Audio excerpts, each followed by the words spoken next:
Ponneri site Ponneri டவுனுக்குள்ள இருக்கு.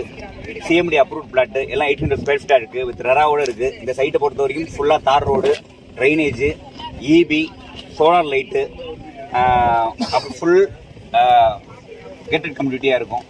So இது வந்து டவுனுக்குள்ளே போட்டிருக்கோம். இங்கே கரண்ட் மார்க்கெட்டே கிட்டத்தட்ட 2500 ரூபா போகுது. நம்ம 2150 ரூபா போட்டிருக்கோம். 2150 போட்டிருக்கோம் சைட்டு. ஸோ லோன் இருக்கு, 75% லோன் இருக்கு, வீடு கட்ட 80% லோன் இருக்கு. பொன்னேரி வந்து உங்களுக்கு பொன்னகரம். இங்கே வந்து வேலம்மாள் ஸ்கூல் வந்ததுக்கப்புறம் 5500 6000 அங்கே. ஸோ ஆர்எம்கேவி காலேஜ் இருக்கு, ஸ்ரீதேவி காலேஜ் இருக்கு, கோர்ட் இருக்கு, பொன்னேரி ஸ்டேஷன் இருக்கு, சூப்பர் பெரியவர் ரிங் ரோடு இருக்கு, பழவேற்காடு டூரிஸ்ட் ஸ்பாட் இருக்கு. இது இல்லாம சென்னைக்குள்ள சிட்டிக்குள்ள இன்னைக்கு இடம் வாங்க முடியல. பொன் விலை உயர மாதிரி பொன்னேரி விலையும் உயர போகுது. தரமான இடம் வாங்க தனிகைக்கு வாங்க.